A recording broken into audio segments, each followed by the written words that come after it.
wallet can't afford. Move over, Mr. Yesler. Step aside and take a bow. My name is Paul Allen, this is my town now. We used to call it Seattle, jewel of the Puget Sound. We used to call it Seattle, now we call it Paul Allen town.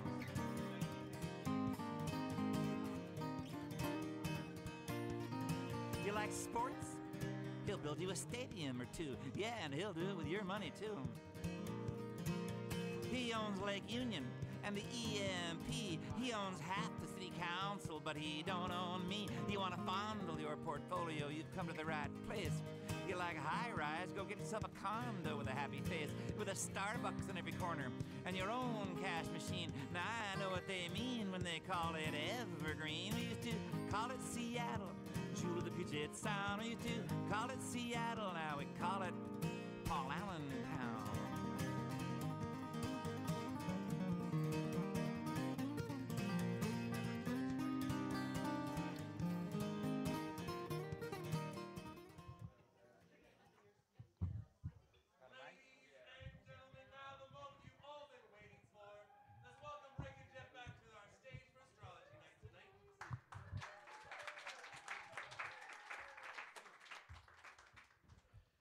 Good evening. Thank you, I even have a Clint. mic. Whoa. Wait a minute. Big echo. All right. How's All that? right. Does that sound good? Ooh, I have reverb, burb. It's because we're in the suburb, reverb. All right. Okay. All right. Welcome. Well.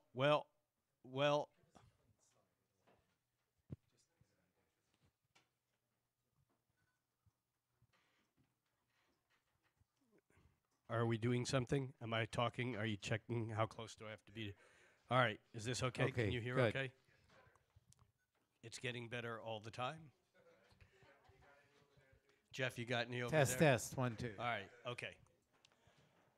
I'd like to welcome everyone to Astrology Night at Soul Food, the first Wednesday night of every month here in Redmond, Washington for February 2013. Happy Yeah. February. Happy February. Today is already the 6th. It's a short month. It's almost over. Yeah, I hope you enjoyed the talk, and we'll see you next month. Thank you, Jeff. You did a All great right, job. You too, Rick. Thank you, Clint. Thank you, Soul Food. This is where you applaud. Okay. For those of you who are first-timers here, what Rick and I are going to do is talk about the collective astrological patterns for the month of February. This is the generic cosmic weather. It rains on all of us. Some of us like the rain. Some of us have umbrellas. And we all have our own personal birth charts that will allow us to experience things from our own unique perspective. But we're going to take the big overview to start tonight. Right, and what's really interesting as I kind of glanced ahead at the month and looked at the big overview, I mean, there's some specific things that go on this month that are quite important, but it almost feels like a little bit of a time to breathe this month. I mean, it's not quite, has it been intense out there, guys? No, not much. I mean, from December, actually for the last year or so, but December and January had a lot of intense energy wrapped up. And now we're getting planets, even though the sun is in Aquarius. Clint, is there, it feels like there's like echo. Even though the sun is in Aquarius for much of the month, we have a lot of planets already ahead in Pisces, and it feels like the energy is softening. Well, we're certainly at the spacious end of the zodiac. We begin the month with the sun in Aquarius, the 11th sign of the zodiac, and finish it with the sun in Pisces, the 12th or last sign of the zodiac.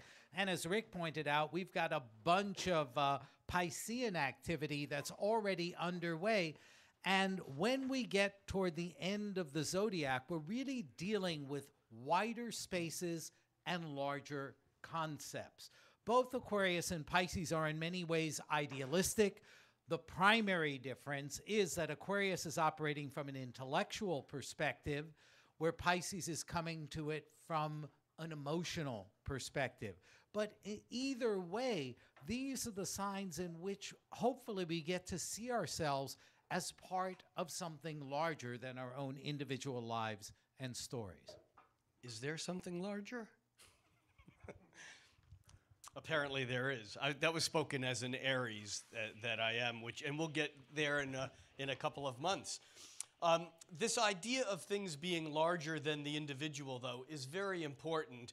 And as Jeff said, the last two signs of the zodiac really do pick up on that.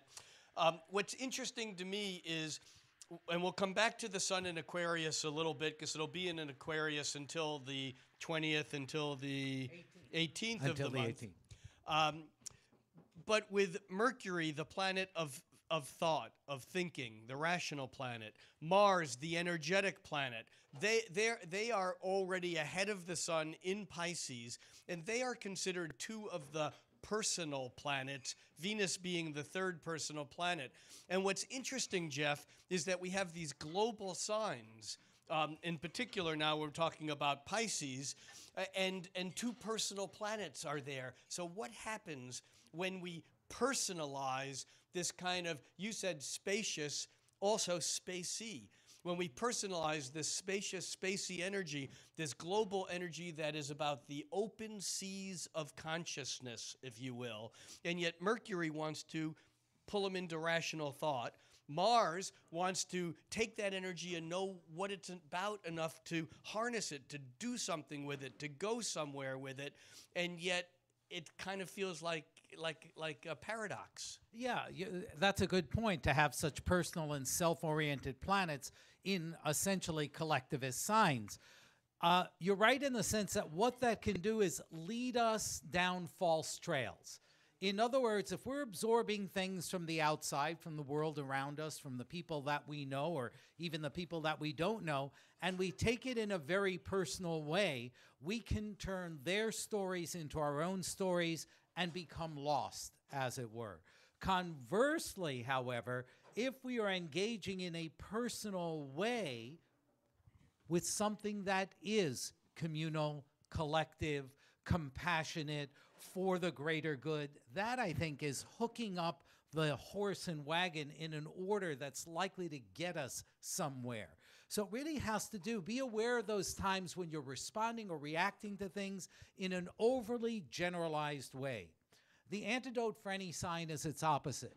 The opposite of Pisces is Virgo, and Virgo is the editing filtration sign, which says, all this stuff is coming in. Which part of it can I grab and use in a constructive way? If there is a little bit of that discrimination, I think in the process, we're much less likely to lose our way. And I think that these past couple of days and the next day or two are cosmologically set up so that we can lose our way. And the reason is that we have Neptune, which is one of the slow-moving planets. Neptune takes 165 years, give or take, to make one complete journey around the zodiac, which means that it spends about 14 years in each sign. It's just in its second year being in Pisces. So Neptune in Pisces, where it's very much at home, because in modern astrology, Neptune is the planet that connects with the sign of Pisces. And as Mars and then Mercury moved into Pisces over the last few days, they each connect, line up with nebulous Neptune to help us lose our way. Right. And maybe find another way. Exactly. Sometimes that's the way to get found.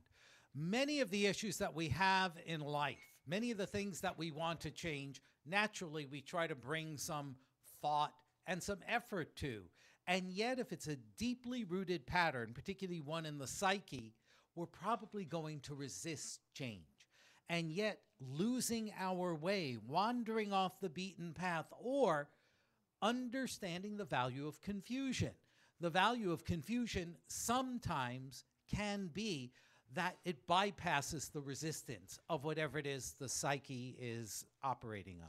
Jeff just looked at me like he knew what I was going to say next, because it's important. Neptune and Pisces can both be connected with the concept or the idea of confusion. And confusion really just means a disintegration of boundaries, because fusion is what happens when two things lose their boundary between each other. From the ego standpoint, losing boundary is disoriented.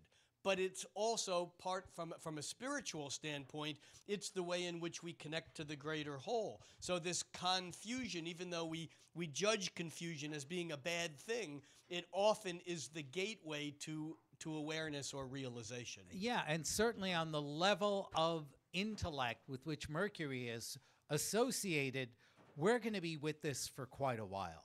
Mercury is not only in Pisces now, but it turns retrograde Forever. in Pisces. On the 23rd of February, it goes direct on March 17th. So we've got about 2 months of Mercury in Pisces. And traditional astrology does not like Mercury in Pisces. And why would that be? Well, because of their contrasting functions. The function of Pisces is to erase the boundaries between things so that we have a direct experience on a nonverbal level. But Mercury tries to break out the little pieces to define things and to name things. And so with Mercury in Pisces, we can often, or at least sometimes, find ourselves trying to be specific about things for which specificity has no value. Sometimes it's better to sit in silence or use a metaphor or accept an incomplete or an imprecise picture of something than rather trying to nail it down in a way that kills the essence of it. To a certain extent, Mercury in Pisces says, you may see more with your eyes closed than with your eyes open. That there is something to be seen when we don't try to name, label, focus, identify, and categorize.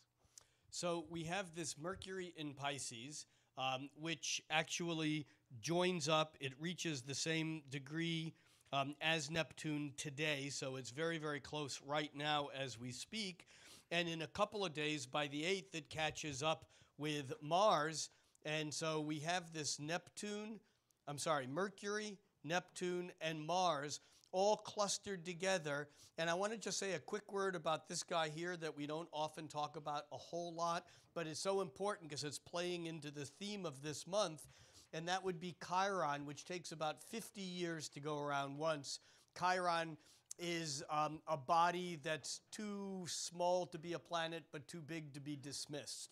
And Chiron is considered to be, it's the mythological wounded healer. In some ways, it's the part of each and every one of us that hurts because we're human, ain't going to get healed by doctors, psychotherapy, yoga, drugs, or anything. And yet, what we often do with chironic energy is we work at healing it in other people to make ourselves feel better. It's kind of like a salving the wound. And Chiron's role this month is important because both Mars and Mercury because it retrogrades back over that point, that there's something here about facing old patterns and old wounds that have not healed, that if we Mercury talk about them, can in fact help us move through them. Right, or at least put them in a large enough context. That would be the Pisces. Right, so that we are no longer in such a place of limitation or pain around them. When you've had the revelation or the experience in life, whether through psychotherapy, psychedelics, or a good conversation with someone who cares for you, when you understand how you got into the state that you're in, the circumstances and the patterns, that doesn't immediately get you out, but it loosens the knot a little bit. And there's a lot of knot loosening that these planets in Pisces are all about.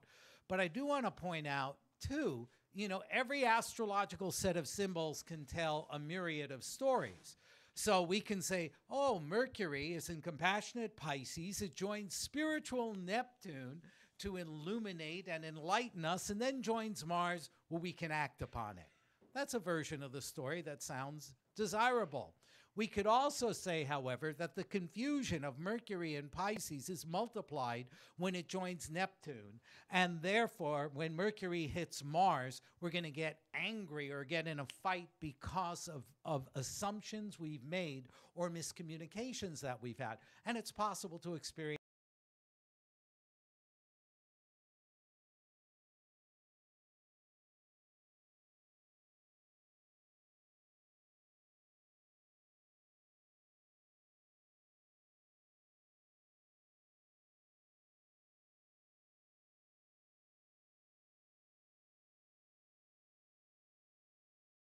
that in some way help to break down the boundaries, but it's not necessarily good for creating them, because it's easy to get lost with this if we try to over-rationalize.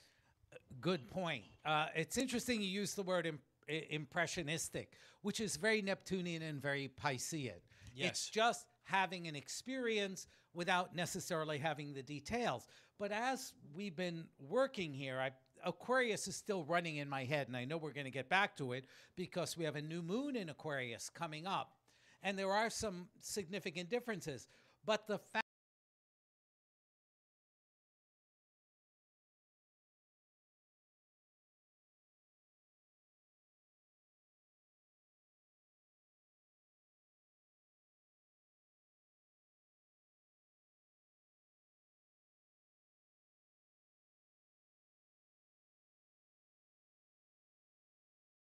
clarity at moments and this Piscean impressionism, which raises an interesting question sometimes. Would you rather be clear or close?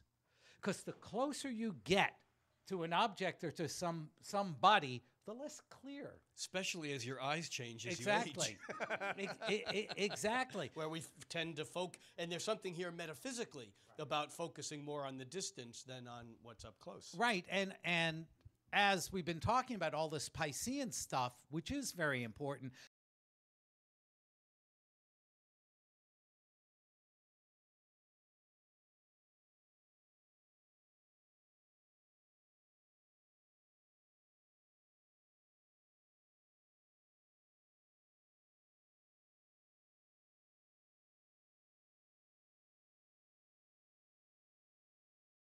here, Jeff, one of the problems or the difficulties with this Piscean energy this month is that the wave isn't clear because it's Pisces, because Mercury and Mars are both aligning now with Neptune, more lack of clarity.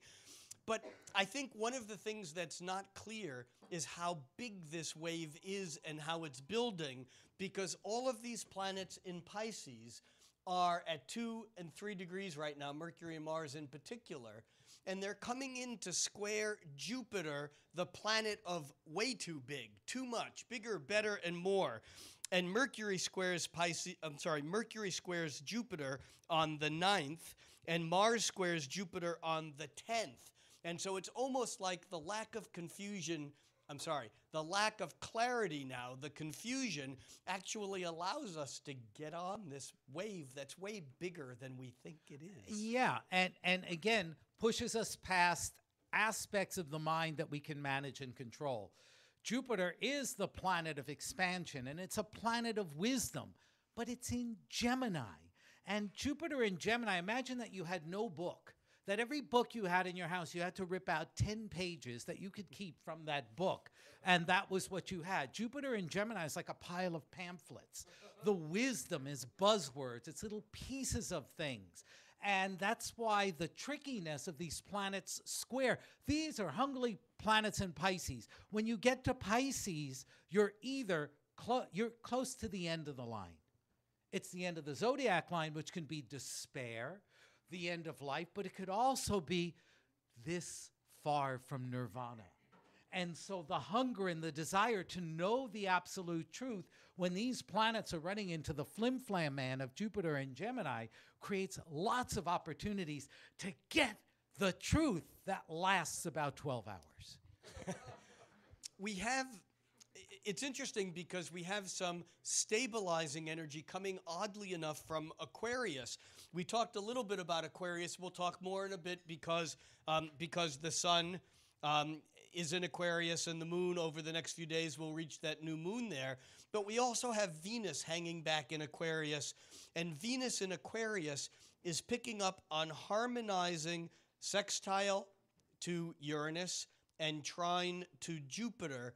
And in some ways, this gives us, even though these are not stabilizing energies, it gives this Venus gives us a sense of kind of using the intellect to gain enough distance so that our perspective of what we like, Venus, what we like actually works. Yeah, and this touches on a conversation. It's the reverse of a very long-standing conversation Rick and I have about the relationship between the nature of planets and the nature of the aspects between them. This is a dialogue we've been having for 10 or 15 years. Yeah, and astrologers have probably been having for centuries.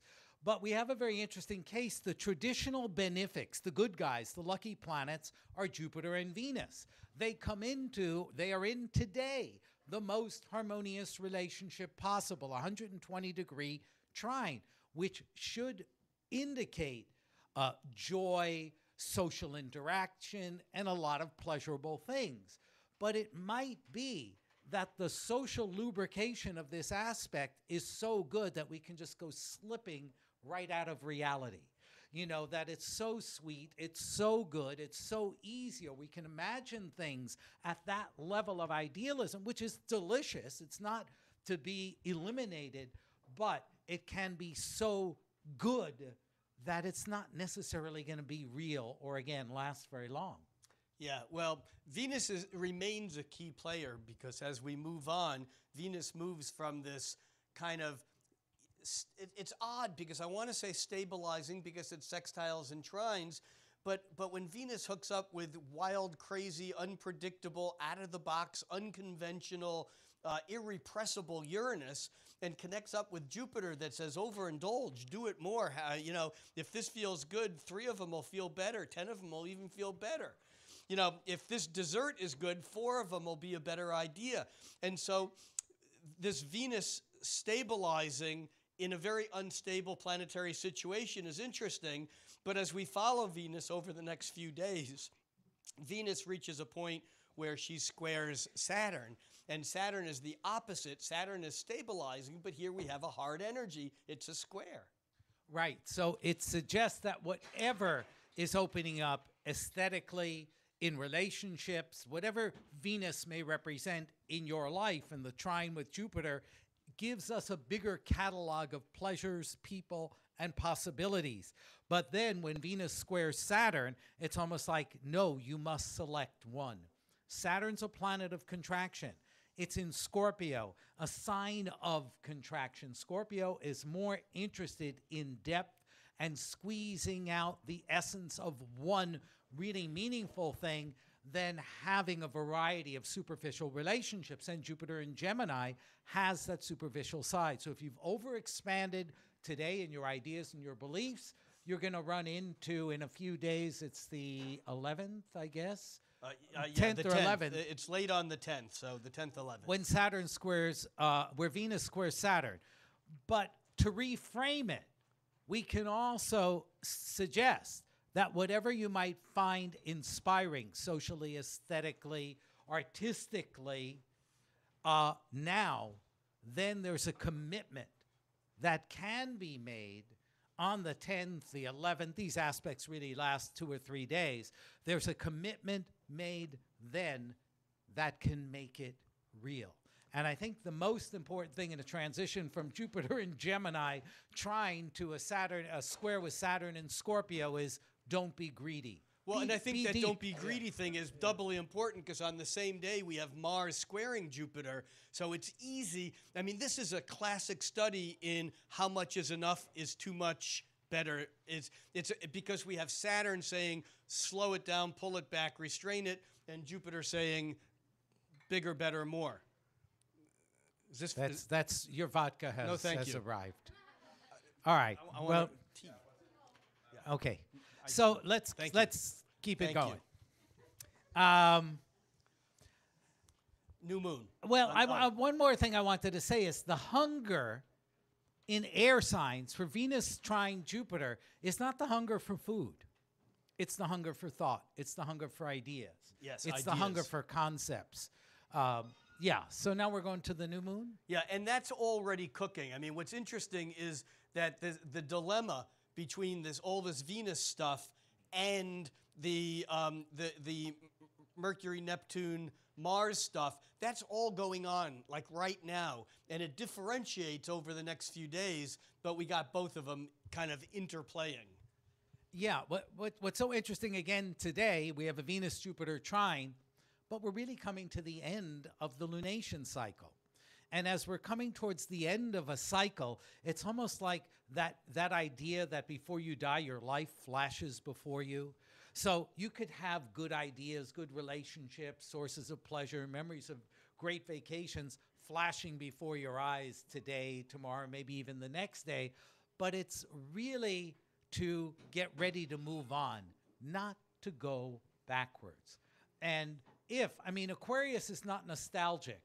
Pisces can be somewhat, perhaps not as much as Cancer is nostalgic. Yeah. But we're coming to a new moon, and a new moon, as we talk about here every month, is a joining together of the sun and the moon, the basic yang and yin of life.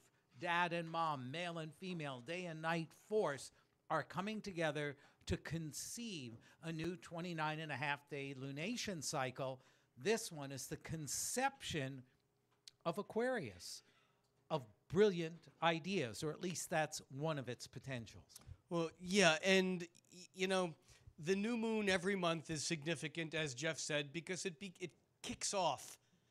It breaks from the previous emotional cycle, and it kicks off the next cycle.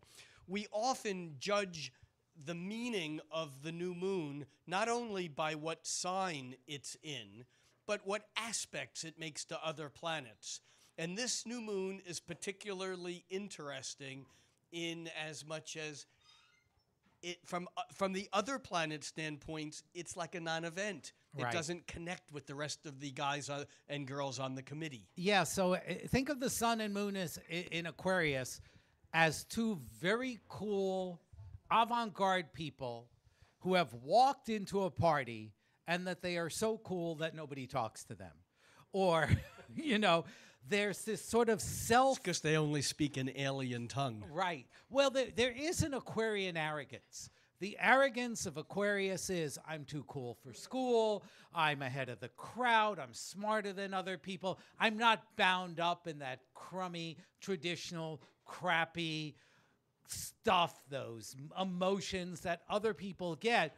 And, it's beneficial, this new moon, if you want to break away from emotional and habitual patterns and people that aren't working for you.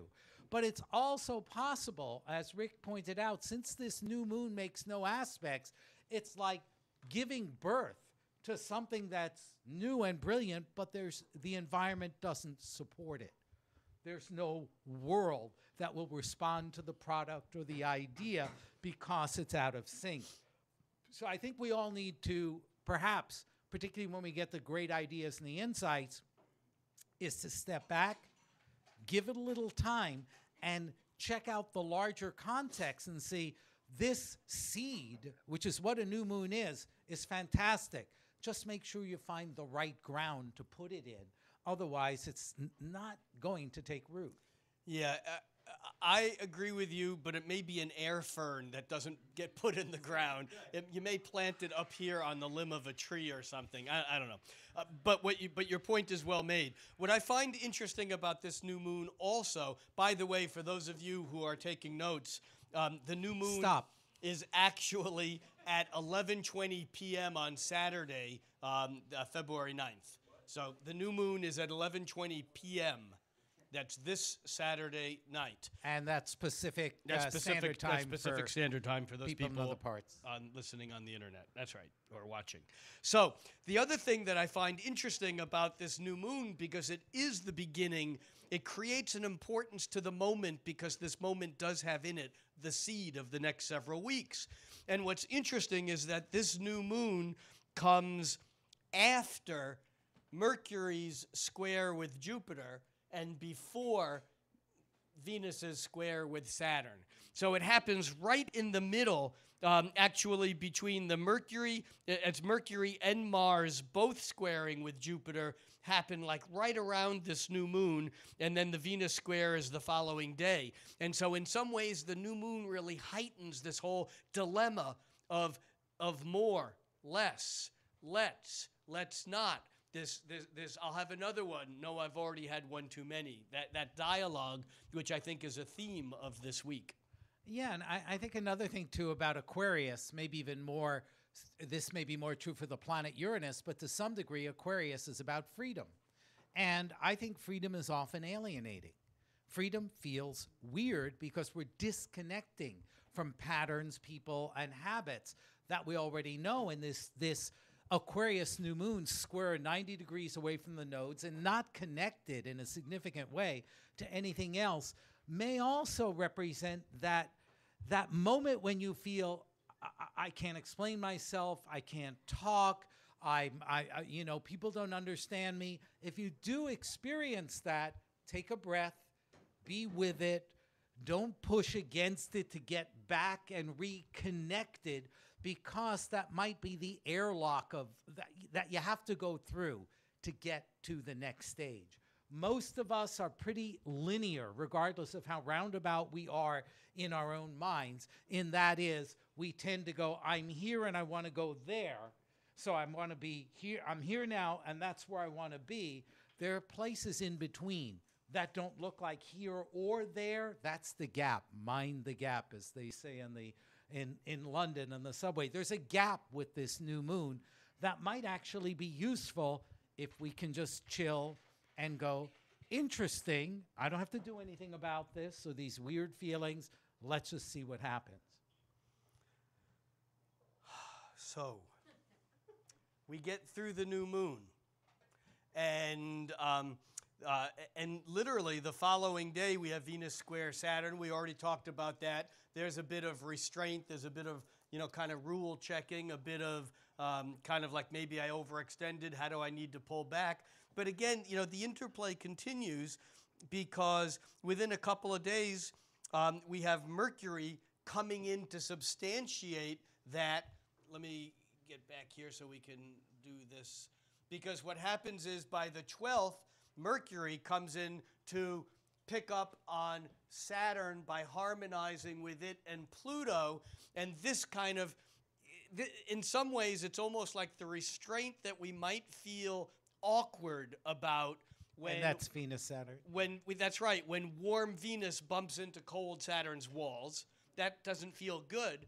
But when Mercury harmonizes with Saturn, in a way, we begin to realize the wisdom of restraint or self-restraint, perhaps. Well, and we have a very interesting pattern here in that Rick is right to point out that Mercury's trine to Saturn represents some kind of intellectual awareness, but this is happening in water signs.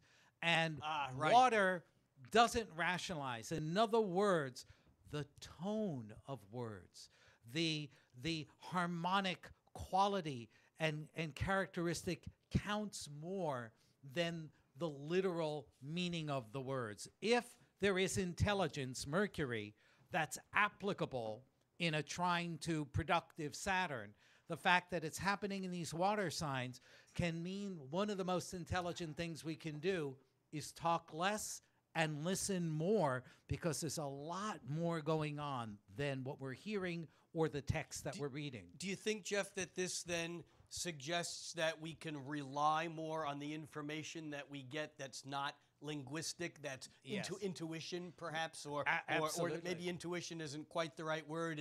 But the hunch, the sense, the feeling, it's almost like this is what's real. It doesn't need the language that it often requires. Right. So if you have a consultation scheduled with Rick or me that day, It's just an please hour of understand silent an hour of meditation. right. The meditation will be worth more than anything we could possibly say. Right.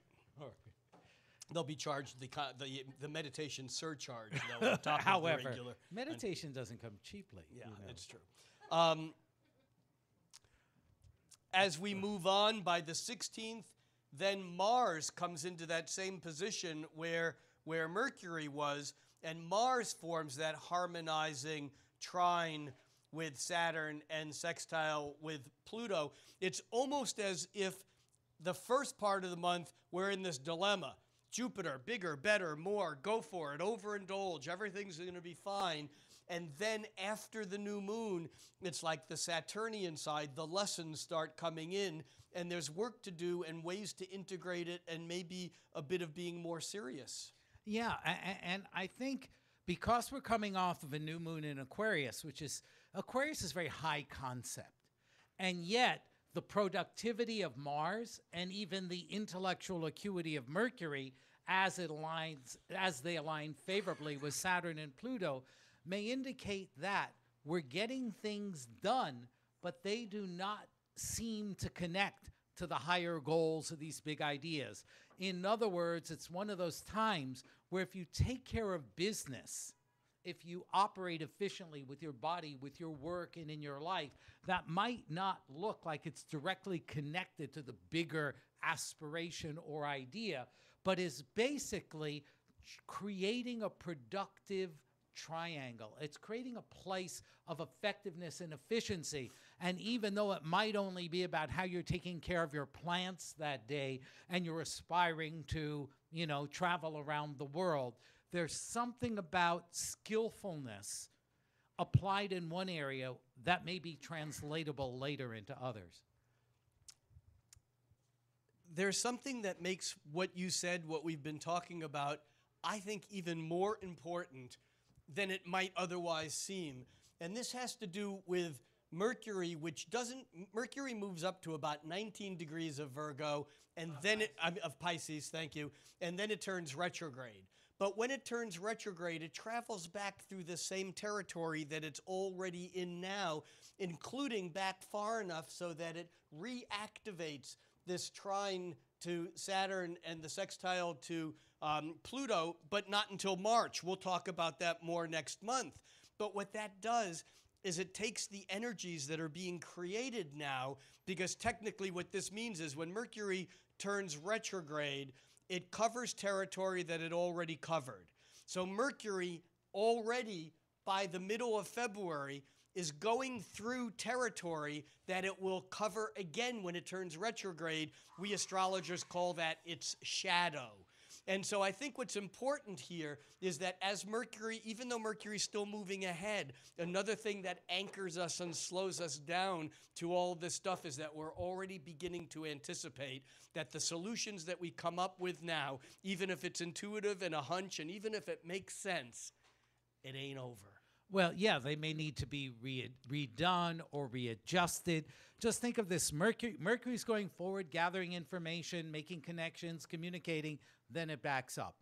And it's going to back up. It's going to go through the place where it was, which is why Rick is saying that even things that you thought were lined up and you got right, there may be another wrinkle in the process that could complicate it or hopefully clear it up. And quite frankly, Mercury in Pisces, it's probably good that Mercury goes retrograde in Pisces. Because it's like doing third grade over again. Sometimes it just takes a little longer to get it in. So gives you time to order another few martinis. Exactly. Or to do more drugs. Right. Every Mercury retrograde, every planet retrograde is an opportunity to redo something. So we've been talking a bit about how at the beginning of the month there's this dilemma between expansive Jupiter and contractive Saturn, that throughout the month Saturn seems to gain dominance, or at least it seems like it becomes more important than Jupiter. However, as we move further through the month, Saturn retrogrades also on the 18th. And so on top of all of this, even though we are often more familiar with Mercury retrograde, because Mercury moves so fast when it retrogrades, we know it's going backwards. Saturn and the outer planets move more slowly, and the retrogrades aren't quite as noticeable, and they're retrograde once a year for about 4 months or so. But the fact is that Saturn's retrograde here is also adding weight to the Saturn side of the story, but it ain't over. Well, that's right. Saturn's going retrograde in Scorpio. I mean, that's kind of a tough combination in a way, because it's really dealing with critical plumbing. You know, the reality of Saturn in Scorpio is not cosmetic. It is profound. And when Saturn backs up and begins moving retrograde, as I said, with Mercury retrograde, it gives us another opportunity to what? To re-examine the Saturnian ideas of responsibility, duty, obligations, and commitment in the Scorpio flavor of intensity, passion, and desire. Although I thought, too, you know, the darker side of my mind was thinking of Saturn in Scorpio going retrograde. I'm going to, you know, the torture you're undergoing, I'm going to let off a little bit. Oh, thanks, so I can tighten it up. That is, wherever we're self-tortured. And self-torture can be, obviously the word torture is highly pejorative, but I also mean it for pressure. And Saturn going retrograde in Scorpio in a healthy way can be reapplying pressure in the places where we didn't get to the critical point in the plumbing. And that can be a favorable side of the process. So we have this ongoing dilemma that continues to lem, or to dilem. And so Saturn turns retrograde on the 18th, but that's the same day that the sun slips into Pisces, and that's a loosening of the bonds in some ways. But we're also, during this period of time, 18th, the sun slips into Pisces, Saturn turns retrograde. On the 20th, the sun actually in Pisces catches up to Neptune. This is also an anti-Saturnian antidote. I mean, this is like a wall. This is like, so what? Don't need no stinking reality. I mean, because Neptune is the planet of imagination. In Pisces, the planet of surrealistic pillows. Right. So, as Rick pointed out, Neptune spends about 14 years in a sign. It's been in Pisces for about a year. So we're going to have probably 14 or 15, I haven't calculated exactly, conjunctions of the sun of will and consciousness. That happens Neptune. once a year. With Neptune, faith, spirituality, imagination, forgiveness, compassion. And after 14 years of that, it ain't happening again for another 164 years or so. So the Sun-Neptune conjunction, I mean, ordinarily, astrologers look at that and they go, oh, you're spaced out, you're off your meds, or you're OD'd on your meds, or you're off in a fantasy land. However, I think it's important, particularly with Neptune and Pisces, to recognize the high potential for spiritual understanding, for feeling connected beyond the bounds of status, ego, structure. Status, ego, and structure all being Saturnian. Right, and of the ego. It's the Sun-Neptune is dissolution of the ego. And with that, although confusion is sometimes part of it again, but with it there comes forgiveness. Forgiveness of self for what we haven't done, and forgiveness of those upon whom we projected heroic qualities. Because the sun is a hero. And when the sun gets into Pisces, and particularly when he's on his way to Chiron, the king is limping. The king is gimpy. And recognizing the vulnerability of ourselves and of others can be a great gift of acceptance, not of sloppiness, but of simply keeping in mind that regardless of what our worldly expectations are, that there's a whole lot more to reality that doesn't fit into our usual frame of reference. So it's almost like starting when the sun slips into Pisces on the 18th, and then the sun lines up with Neptune on the 20th, that sounds like a loosening of the bonds. It sounds like an opening, but at the same time, we have both Saturn turning retrograde on the 18th, Mercury turning retrograde on the 23rd, and then we're coming into a full moon that, unlike this new moon, is actually wired in a way that leans heavily on the expansive Jupiterian side. Yes. Yes, but sometimes I say things and they go exactly in the opposite direction. Well, because there's a lot of factors going on. Expansive Jupiter, the full moon in Virgo is on the 25th, on Monday the 25th, right in the middle of the day here in our part of the world, noonish. And yeah, Jupiter, the planet of expansion, is at a right angle with that full moon, which is expansive, but the full moon is in Virgo. What does that mean? Virgo's analytical, detail-oriented, and systematic. Is it more systems, more rules, more footnotes, more details? That would be one expression of it. So it's a very interesting mix because in some ways, I agree, Rick, it is expansive, yet there are tempering points. The moon is in Virgo, which by its nature isn't particularly expansive, and Saturn and Pluto are still sort of in yeah, Saturn picture. and Pluto are very much in the picture.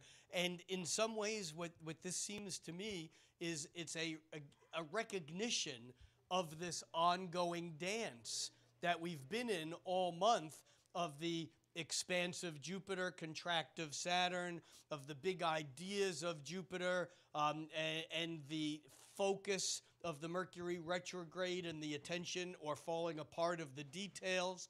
I mean, again, it's a remembering, because the moon in Virgo, even though it focuses on details, a full moon is a time when we have maximum awareness about where the sun is. And the sun is in spaced out Pisces. You know, and so again, it's this big awareness, but it's an awareness on the specific things. It's very weird. And maybe a way to work with it is, you want to expand somewhere in life? Great, go do it. Become more efficient somewhere else. In other words, recognizing the relationship between expansion and contraction rather than perceiving them as two totally separate worlds. The fact is, I think a Virgo full moon is very much about that relationship to what's big, where we can expand and let go and be kind of generous, and where we need to be tight and precise. Yeah, I agree, and I think that this full moon certainly, again, as a seed period or as a culmination of the seed of the previous new moon, is significant. But remember, the moon moves really fast. So in just a day or so, the moon moves away from that point, but we're still left with the sun in Pisces squaring Jupiter. You know, and so we still, it's almost like as much as we think we need to focus on, maybe we focus on the details to try to get a handle on how out of control things are. Right. And with a full moon, things can be out of control anyhow. But as that full moon begins to wane, I think maybe we realize the folly of actually trying to detail our way manage through. Too much, good point. Yeah, Yeah, that's certainly one way. We just make this stuff up, you know. Yeah. On the 23rd, oh no, we hit the full moon. The full moon's That's on the 25th. And there's something else going on that day. Another vote for expansion. So now I'm on your side of the equation. Yeah, Venus, well, I'm going to switch in a minute. Yeah, just we're because, like that. Yeah, Venus. yeah. Do you know the day Jupiter turned direct in Gemini, a woman from out of town came and had a reading with me, and then I drove her here. Rick picked her up, and she had a reading with Rick. So she got it's a very Jupiter in Gemini. She's probably watching this. Yeah, Hello. somewhere. Yeah. We'll wave hello to her. Hello. But so on the 25th, Venus, the planet of love, goes into Pisces, a sign in which traditional astrology likes to see Venus. She's exalted because love, personal love, which Venus represents, is elevated to the most spiritual dimension in Pisces, the last sign of the zodiac. So the upside of that is this